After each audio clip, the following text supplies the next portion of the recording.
जाट भारत और पाकिस्तान में रहने वाले एक क्षत्रिय समुदाय है। भारत में मुख्य रूप से पंजाब, हरियाणा, राजस्थान, दिल्ली, उत्तर प्रदेश, मध्य प्रदेश और गुजरात में बसते हैं। पंजाब में यह जट कहलाते हैं तथा शेष प्रदेशों में जाट कहलाते हैं। नमस्कार, मेरा नाम कैलाश सिंह और आप देखना शुरू कर चुके हो आपका अपना टीसरल हिस्ट्री चैनल, जहां आपको आपके इतिहास से रूबरू कराया जाता है। दोस्तों, वीडियो को अंत तक जरूर देखना, जानेंगे थोड़ा डिटेल में। जाट एक आदिकालीन समुदाय है और प्राचीन क्षेत्रीय वर्ग है जिसकी अनेक अनुपम विशेषताएं हैं। इसके सामाजिक संरचना बेजोड़ है। इस जाति ने आदिकाल से कुछ सर्वमान्य सामाजिक मापदंड स्वयं ही निर्धारित कर रखे हैं और इनके सामाजिक मूल्यों का निरंतर संतरण होता आ रहा है। जाट समाज की गोत्र और खाप व्यवस्थाएं अति प्राचीन है और आज भी इसका पालन हो रहा है।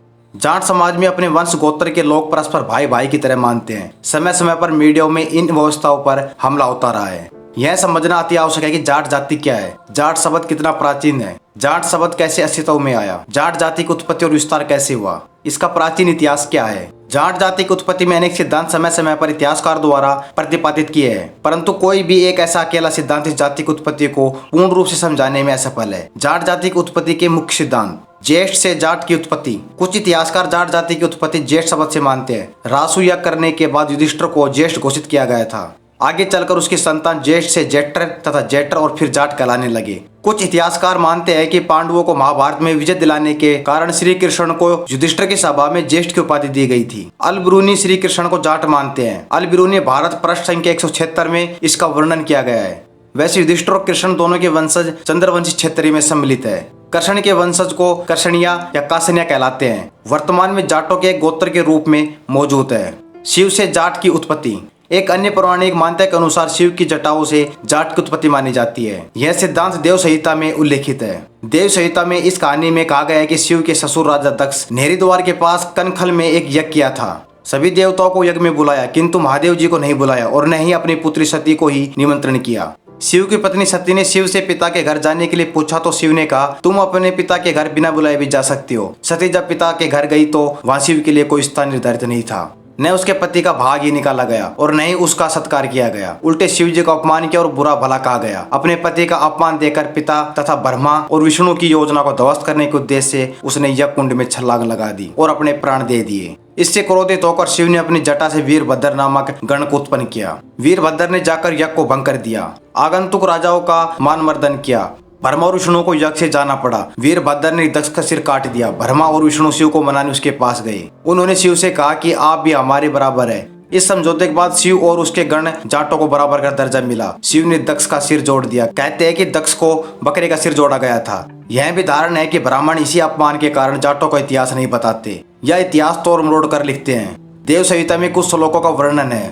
पार्वत्युवाच भगवन सर्वभूते सर्वधर्म विदाम्बर कृपया कथ्याम नाथ जटानाम जन्म कर्म जन्म।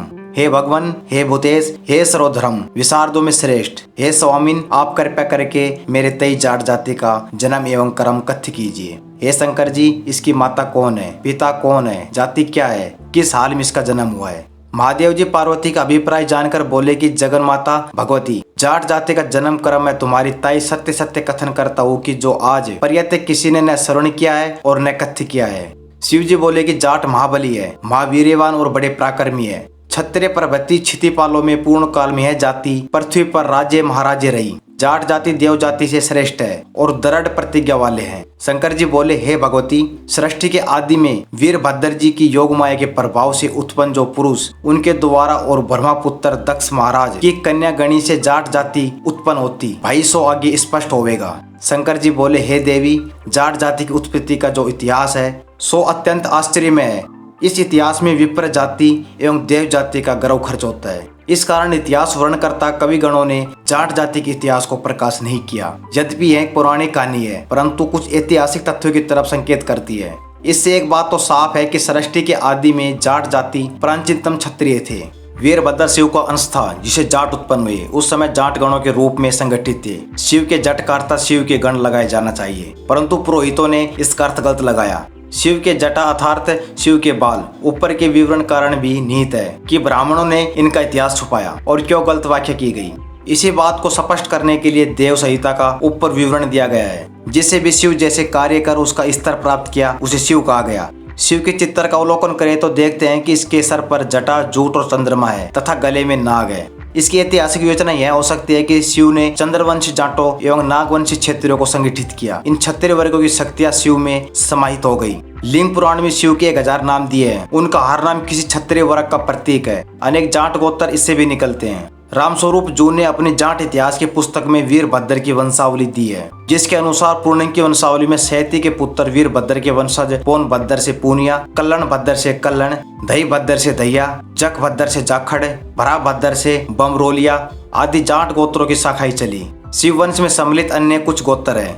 इंडोसिथियन मूल जाट जाति की इंडोसिथियन मूल से उत्पत्ति का सिद्धांत जाट जाति को भारत में पैदा हुई न मानकर शक, सीथियन आदि आर्येतर जातियों के साथ इसका रक्त संबंध जोड़ते हैं। इस मत की स्थापना में विदेशी विद्वानों की प्रमुख भूमिका रही है। कर्नल टाड ने मत प्रतिपादित किया है कि भारत के जाटों, रोमन गोथों और जटलैंड के जाटों के बीच रक्त संबंध पाए जाते हैं। कर्नल टाड को आधार मानकर जैक्सन, कंगिम तथा विसेन स्मिथ भी जाटों को बाहर से आया और इंडोसिथियन मूल का वंशज मानने लगे हैं। इस सिद्धांत का समर्थन जाट इतिहासकार B.S. ढिल्लो, B.S. दहिया, हुकम सिंह आदि करते हैं। ये विद्वान मानते हैं कि जाटों का मूल अभिजन आक्सस घाटी है। इंडो आर्यन मूल अनेक विद्वान जाटों को मानव शास्त्र विज्ञान के आधार पर इंडो आर्यन मूल मानते हैं। जाट इतिहासकार कानूनगो मानते हैं कि शारीरिक बनावट, चरित्र, भावनाओं, शासन से संबंध, अवधारणाओं तथा सामाजिक संस्थाओं से जाट प्राचीन वैदिक आर्यों का हिंदुओं की तीनों उच्च जातियों की अपेक्षा जिनका मूल चरित्र शताब्दियों की विकास की प्रतिक्रिया में लुप्त हो चुका है। वहीं अधिक श्रेष्ठ प्रतिनिधि डॉक्टर नथन सिंह जाट इतिहास पृष्ठ 37 का मत है कि जाटों का मूल अभिजन सप्त सैंधव क्षेत्र है। वे लिखते हैं कि उनके ठेठे भारतीय होने का एक परिणाम यह है कि जाट जाति के लोग श्रेष्ठ किसान होते हैं और भैंस रखना उसकी विशेष आदत है।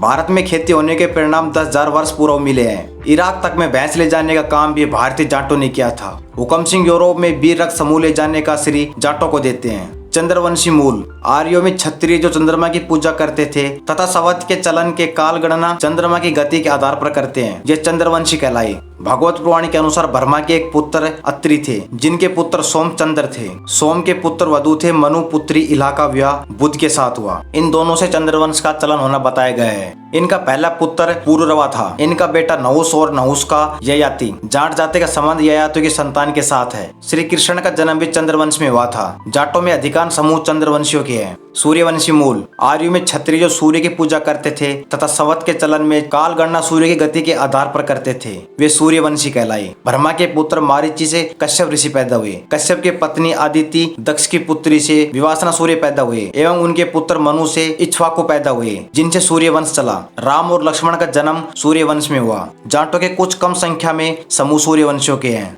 नागवंशी मूल पुरातन काल में नाग क्षत्रिय समस्त भारत में शासक थे। नागवंशी क्षत्रियों ने भारत में 500 ईसा पूर्व से 500 ईस्वी तक राज्य किया। नागवंश शासकों में सबसे महत्वपूर्ण संघर्ष में इतिहासकार तक्षकों का और भी शेष नागों का है। पंचनद पंजाब में तक्षक, कश्मीर में करकोटक और अनंतनाग, मारवाड़ में वासुकी का नाग आदि बहुत प्रभावी रहे हैं। तक्षशिला, टाकसर, सिंगुपुर, टोक, मथुरा, करकोटनगर, इंदौरपुरा, नागौर, पद्मावती, कांतिपुरी, भोगवती, विदिशा, उज्जैन, पुरिका, पौनी, भरूच, नागपुर, नंदीवर्धन, एरण, पैडन आदि नाग राजाओं के महत्वपूर्ण केंद्र हैं। महाभारत के विभिन्न पन्नों अध्यायों में नाग राजाओं का वर्णन किया गया है। आर्य जातियों का इन नागवंशियों के साथ संघर्ष होता रहा है। नागवंशी लोगों के छोटे छोटे गणराज्य होते थे तथा किसी जानवर, पक्षी या पेड़ पौधे को राज्य का प्रतीक मानते थे और उसकी पूजा करते थे। इन गणराज्यों की पहचान भी इन्हीं नामों से होती है। प्राय इतिहासकार यह भूल गए हैं कि जाटों की अधिकांश गोत्रों की उत्पत्ति नागवंशी क्षत्रियों से होना पाया जाता है। दोस्तों, आपको यह जानकारी कैसी लगी कृपया हमें कमेंट करके जरूर बताइए। मैं जल्द आपसे मिलता हूँ नई वीडियो के साथ। तब तक के लिए जय हिंद, जय भारत।